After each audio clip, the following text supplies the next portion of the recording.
Well, it's just a story to an artist, to especially somebody like me. It doesn't really have to come from many. You are just inspired to write. You create, and you start writing. You start a story. That's the way I started my story. That's why I start on my story. I pick my pen and I start a story with children in a village. They came to visit their grandparents. Then from there, I started building it. Okay, let's take it this way. You're a mother, you have your own front to take care of. You're an artist, you are also an educationist. How do you combine all of this? Well, as a typical artist, you want to know very much about artists, especially the painters. They work in the night. Most artists cannot really sleep in the night.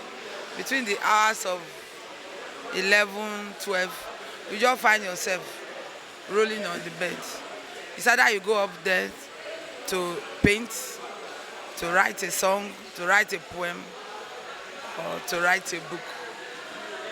So, and that is the time of when we don't have much thing to do. I'm not going to be cooking in the night. Okay, tell us about this book stand. Well, this book stand, at the end of the day, I started with a grandfather trying to talk to his son.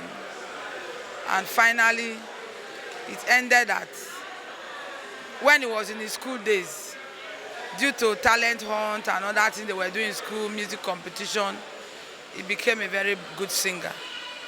Then, at a point in time, he did not finish school. The girl finished school. So I would like to say he stood for himself.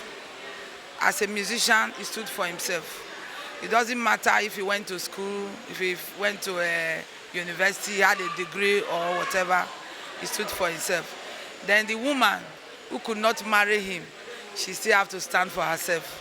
Even though at a point she was waving because everybody wanted her to take a different stand.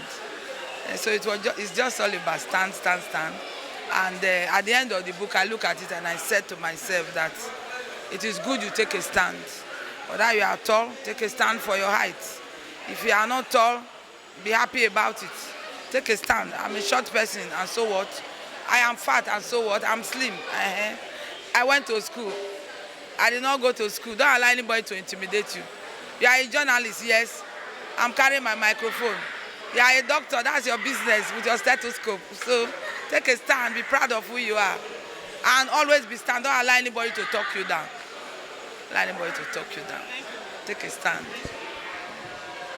Okay, Honorable Tessie. well, thank you very much. Today is a kind of fulfilling day for all of us as a family. I'm quite happy, very, very happy because it's like a dream come true. Like they say, fair accomplished, mission accomplished. She has accomplished this mission in the sense that growing up, after her, she's my immediate elder sister, but a bit apart. So I grew up seeing some novels.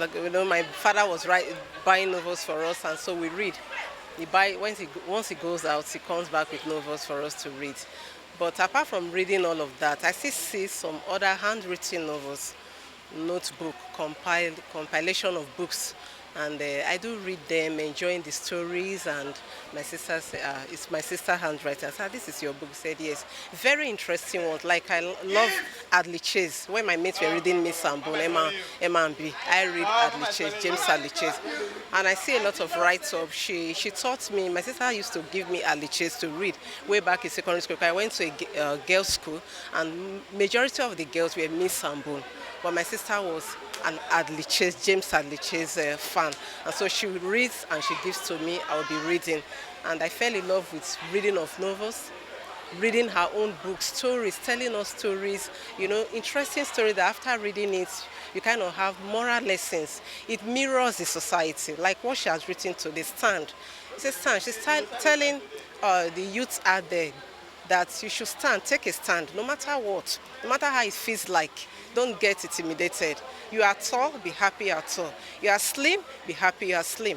You are short, be happy that you are short. Just be happy for the way you are. And so take a stand. Don't allow anybody to intimidate you.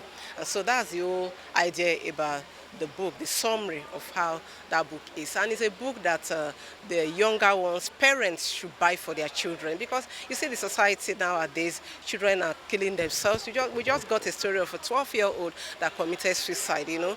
You start asking why. Like one of her songs do say, "Akbogonoju." This life is so sweet.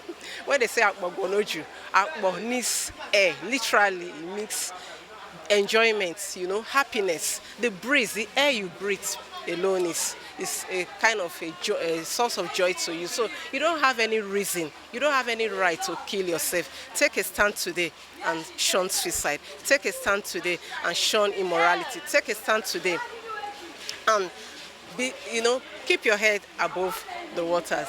Be strong. Take a stand that you are who you are. You are proud of yourself. Take a stand for the gari and the granuts that you are drinking. Forget about those eating chicken and rice. If you want to eat chicken and rice, well, you eat it someday. But take a stand that this gari and granite that I'm eating is so sweet. The life is sweet at Bobonoju.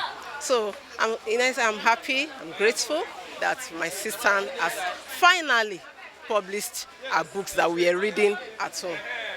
We give thanks to God Almighty, and we are happy.